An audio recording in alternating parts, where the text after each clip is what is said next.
Flying Target. Powered by Baschieri and Pelagri. So the reason for the Flying Target podcast is to tell shooting stories from around the world. And it's always nice to get other people's perspective. So once you yourself have been to your first world shoot, you can never have that experience again. But it's nice to see it through somebody else's eyes. First timer to a World Championship for clay target shooting is a man by the name of Hardus van Pletsen. He has achieved the honor of representing the Compact South Africa team to shoot at the 2026 World Compact in Italy. Let's find out how he's enjoying his first World Championship. Hello, Andre. How's it, you legend? I've been addicted to your social media. I've watched you drive to the range. I've watched you eat breakfast. I've watched you buy ammo. I can't. It is absolutely spectacular. I can't tell you. It's like a whole new world. It's and the ammo that I bought is Baschieri and Pelagri. Very nice. I'm very glad for this. This will serve you well for your week there. Give me the rundown. You've managed to have 1 day of practice. With the practice and training ranges busy. It was absolutely crazy. I could have kicked my own ass. I was a little bit too laxy-daisy this morning. I waited 4 hours in the queue to shoot my first round. And then the next range, I got lucky. There were a few people who wanted a first fight because, you know, of the queue system and the cards. I've heard this before at the Compact. People get upset. Yeah.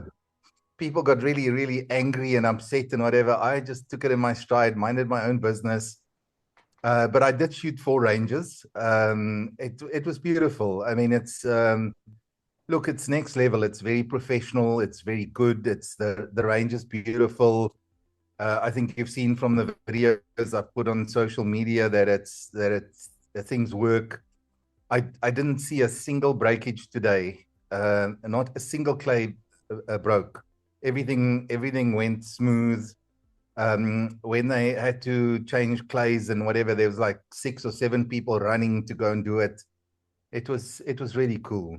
But now tell me, how this? You've shot a World Championships in South Africa, am I right?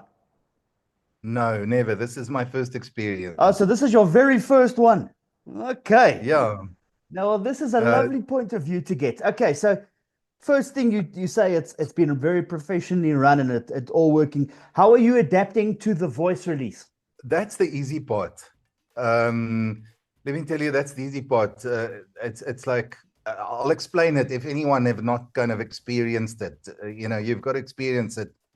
They do the walkthrough system, which I think works really well. If you want to push volume of people, I don't think it works so well if you're not on top of your game. You know, it's not like you're in a cage and you can watch people around you. And it's the 5-stand system is like very casual compared to this. I mean, people queue, you stand, you watch the birds.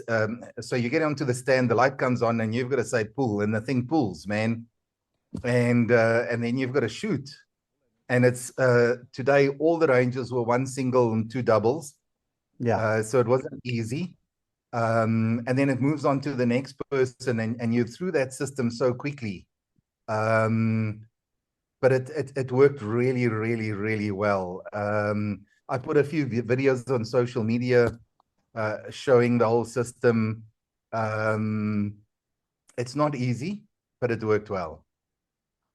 Now tell me, you are there now in almost, you're wearing 2 caps. You're obviously representing the Compact South Africa team, but you are also the developer of Kill Count AI. Have you managed to chat to anybody about your system, about, you know, perhaps getting it involved? Man, it was so interesting. I was at breakfast this morning and I was wearing my Kill Count cap, and a guy came to me and said, "Is that the Krieghoff logo?" So he thought it was Krieghoff because the Kill Count logo is so cool, you know? So I said no, and I spoke to him a bit about Kill Count. I had lots of people come and ask me. I had my tablet out, you know, I was doing my little kill and loss and practicing it and whatever. I took a lot of photos of the screens and what they do. And I definitely think I can improve the walkthrough thing a lot to what they have. A lot of people are interested in kill count, and a lot of clubs are interested in the club software. That's excellent. I'm so glad to hear it. Okay, so now Italy, I mean, it's one of my dreams to go and shoot in Italy because from the pictures you sent today, the countryside looks fantastic. The hotel you're staying at, that is a castle, looks incredible. The breakfast buffet looks like something to die for. So you're like a kid in a candy shop. Absolutely. I mean, everything is incredible. I mean, look, it's not all been incredible. When we arrived at the airport, it took us like an hour, just over an hour to get through passport control. Getting the guns were like a 5-minute affair. Driving on the right side of the road, cruised on the highway, and that was very cool. I think I made a wise choice. I booked into this castle that's been turned into an hotel. It's only 10 minutes drive from the range. I have to tell you that it's exceptionally hot. It's really, really humid. I mean, you sweating bullets here, man. But the countryside is amazing. The range is like in the middle of nowhere. It's like you wouldn't expect it. It's not like we're in a built-up area. Urbino is apparently 40 minutes drive away.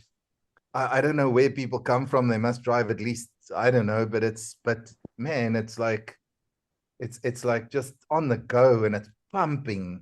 And there are some very, very good shooters. I saw, she must be 18. I saw this girl from somewhere.